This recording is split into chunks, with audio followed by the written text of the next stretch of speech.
Hi, everyone. Welcome to Experiencing Intelligent Breakthroughs in Your Performance and Life.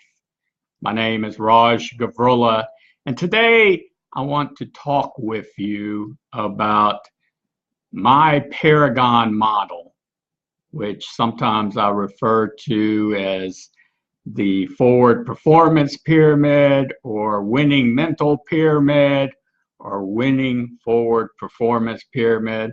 But really, all that you need to know that it's about experiencing human performance and life breakthroughs and organizational performance breakthroughs. And so in this model, it's a pyramid shape, and you saw it in the invitation. At the top of the pyramid is the relationship between motivation and inspiration. And so we know, and especially me, I've heard people talk about how I'm not able to motivate them. They can only motivate themselves, and it's intrinsic. I agree. They also say that some people say, well, I need extrinsic motivation, or they say I need motivation. They don't define whether it's intrinsic or extrinsic. And so the point of my model is, and it took me quite some time to come up with this because so many times I've heard people talk about, well, he or she isn't motivated, or you need to be motivated, or he or she isn't inspired, or you need to be inspired. Or I heard the opposite, they're motivated or they're inspired. But never, actually never, did I hear anyone say that they're intrinsically motivated and inspired by the relationship between their motivation and inspiration. And that's when I had my aha moment, is when I realized that there is a concerted, very strong, unequivocal bond in your intrinsic motivation and inspiration. So whatever it is that you're doing, whatever you do in your life, whether it's at home, in life in general, at work where you're wanting to perform better or at least make progress. And what I mean by better is simply this, it's proactively knowing you're able to make progress, and that is better. And that actually becomes the best, or is the best, or eventually will become the best. And so that's the right approach and the right mindset to have. Are you proactively making progress? And if you are, that's better. And when you are doing that, that's being the best. And eventually, whatever it is that you're trying or you're achieving or accomplishing, you don't need to chase it. Stop chasing it. Let it come to you, and in fact, it will come to you in a more fulfilling, in an easier, fun, and enjoyable way. So stop chasing it. It's just simply will come at the right time, in the right form, in the right way. And it might not look exactly like you think it will look. It'll probably look a lot better. But the minute or the second you start thinking or having thoughts of accelerating towards it without having the right tools, and if you're putting motivation or inspiration as standalone items, then you're not having the right tools. You don't have the right tools because there's a relationship between your motivation and inspiration, unequivocally. And I'll give you an example. A lot of times people say, yeah, I could just get some motivation, and I'm assuming they talk about intrinsic motivation. I can get through this, or I can make my way through this. I can make proactive progress. The problem is that that motivation eventually runs out, right? It's sort of like you had your favorite food and you can't eat any more of it because you've got your fill of it. That's it. You're maxed. No matter that it's your favorite food, there's a certain saturation point, correct? So then you have to wait a while before it becomes your favorite food again. Or it still is your favorite food, but you have to wait a while so you can get that fulfillment, that enjoyment, that fun from eating it, right? And when you do eat it, it's with a lot of pleasure and really easy for you to eat it. And so that's the same thing with motivation. Motivation is for a time period. It's for a specific state, steady state. So for example, if I said for you to do planks and see how long you can hold it, one of the tips that I would give you would be to, in your mind, see or visualize the image of you doing that plank and it being so super easy that you're just steady, easy. And you know what? As you focus on that image, that motivation, that intrinsic motivation, it will make it easier. It does help you do, or works to do, the plank. And you're thinking, wow, this is easy. And then as time goes by, what happens? It loses its effectiveness to help, its effectiveness to work. And so why is that? Well, there's a lot of combinations of reasons why that is. However, what you need to do at that point is go to your next tool. So the analogy was your favorite food. Well, you've already had your full of that. So now maybe you want to feel your muscles, or feel like you're using your muscles, or just push with your muscles. So you went to a different tool. And guess what? That tool will stop helping or stop working. And you might be able to go back to your image of seeing you doing that plank so well, or you might have another tool. It depends on what's in your toolbox. Another tool is to just think easy and just keep repeating to yourself easy. Or you could, one that I borrowed or learned from someone who's a professional cyclist, is focus for 30 seconds. Just focus on what you're doing for 30 seconds. Then after that 30 seconds is over, tell yourself to focus for 30 seconds on what you're doing again. And so what I am saying is that your mind, and you need to build and grow that toolkit so that you can inject or use the right tool at the right time to accomplish or achieve what you want to accomplish or achieve. And so that motivation is there. However, you won't continue to do it, just like most people might not continue to stay in a job for long term if they don't see that they are making or proactively making progress. Do they have, are they self-empowered to proactively make progress? Because if you have that for your employees, your team, the people that work for you, whomever I'm talking to while they're watching this online, your retention rate and your ability and your culture and just your success rate, which is maybe the most important, will consistently experience breakthroughs.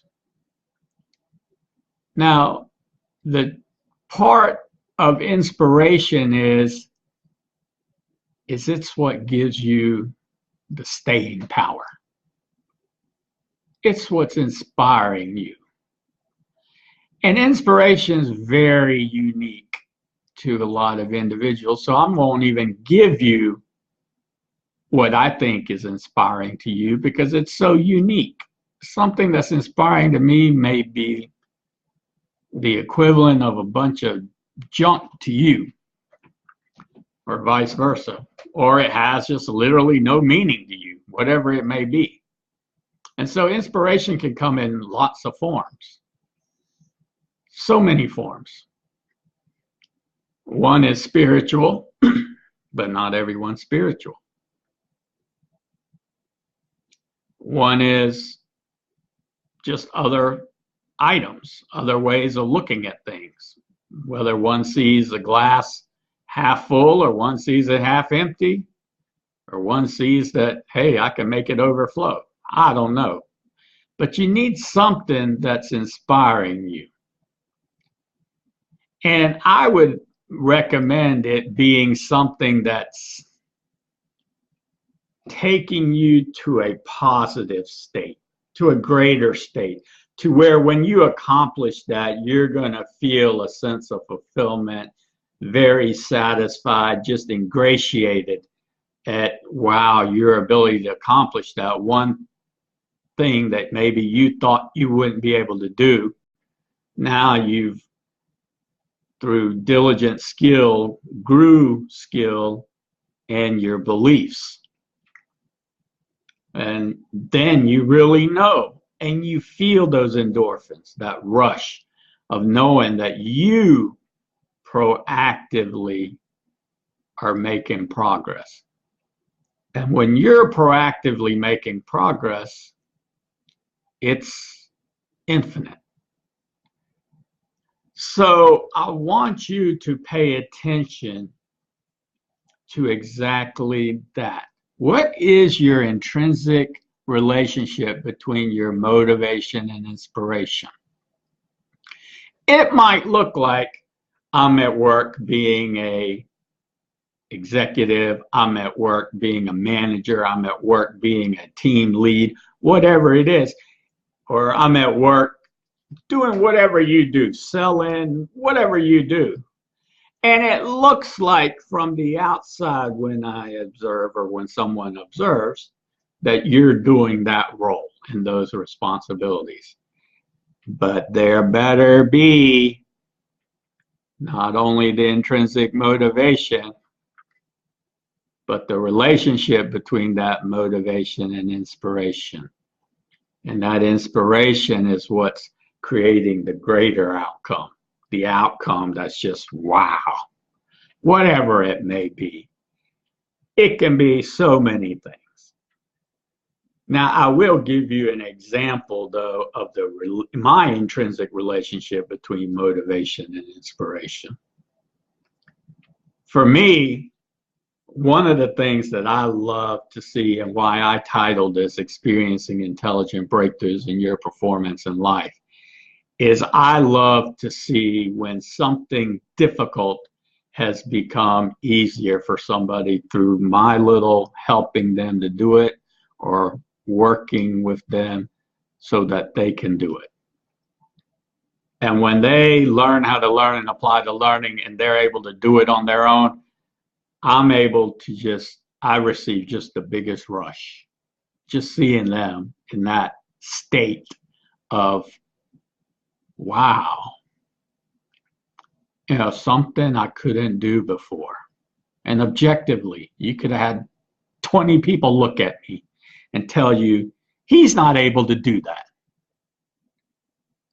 And now, through diligent skill, learn how to learn, apply the learning. In this case, it's your intrinsic relationship between your motivation and inspiration. I've grown the skill and I have added beliefs. And once you have a new belief that you can hold that plank or you can garner a new client or you can grow a product or a service or whatever it may be, what do you think you'll do?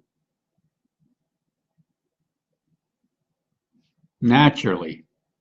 You're self-empowered, or you're proactively making progress, and you see that next challenge or that next horizon, that next milestone, that next whatever it may be, accomplishment, endeavor, goal, achievement, as being something that, you know what?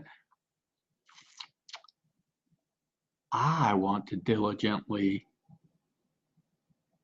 work on my skill of the relationship intrinsically of my motivation and inspiration. And as that continues to develop, build, and grow, well, I have all sorts of things occurring in my life, in my living, in my work, in my relationships, and everything. And I'm just going to continue adding on to that.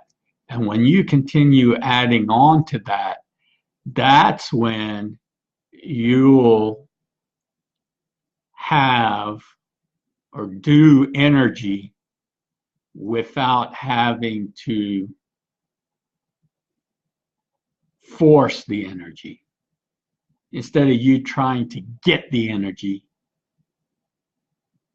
it just automatically transforms within you into this new thing you're doing, or into this current activity you're doing.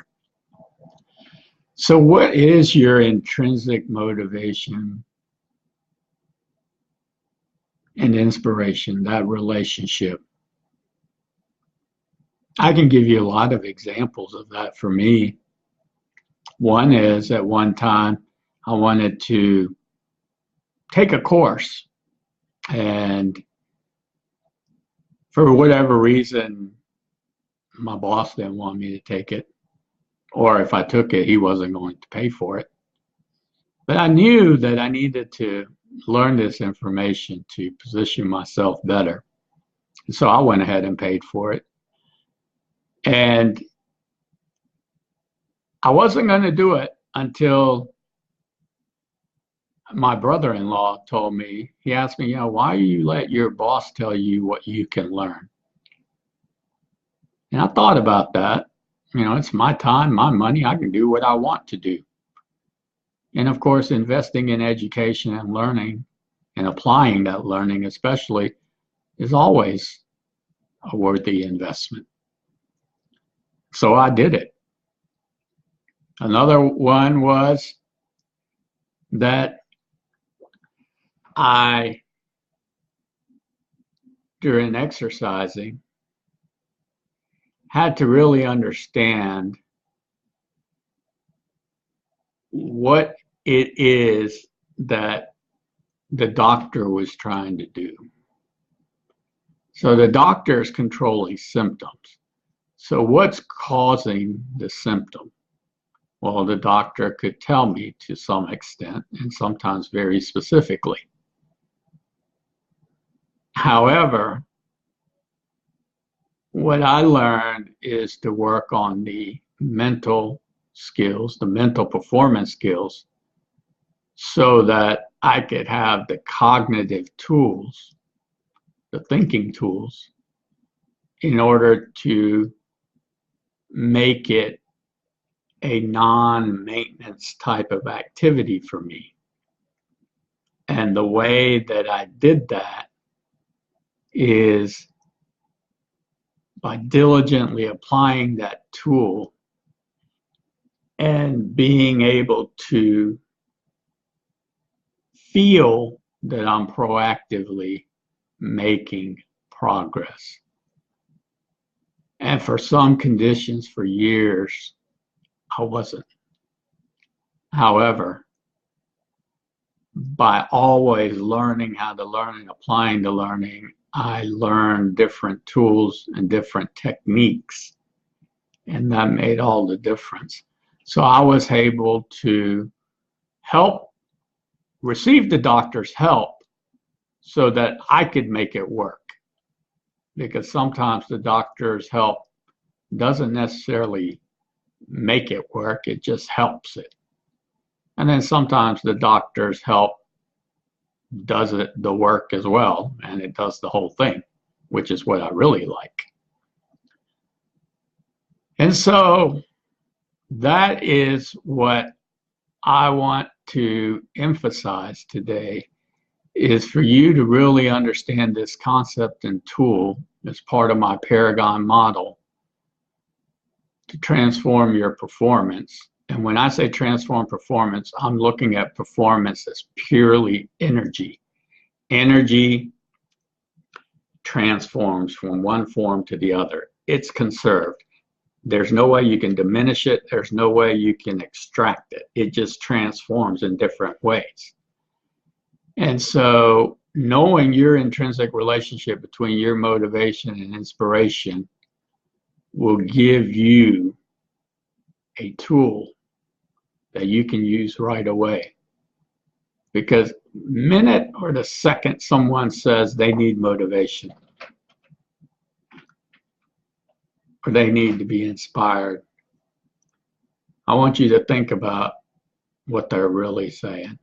What they're really saying is they need intrinsic motivation and inspiration, and that has a relationship, and they haven't learned that tool as of yet. And you can share this with them, and you can test my model, or at least this concept or this tool. Go out and test it. I already know it works. Remember, motivation is what gets you forward over the hump, pushes you ahead, gets you achieving, makes you successful in proactively making progress. It's inspiration and the relationship between the two that makes you continue to see advancements, continue to make progress. And when you're proactively making progress, that is better, and that is being the best. And eventually, whatever it is that you want to achieve or accomplish comes to you. You do not need to go chase it. You'll see what I mean as you do this. And for a lot of you, you'll receive outcomes currently and in the future beyond what you possibly could think you could currently do. And that's what will diligently grow your skill and your beliefs.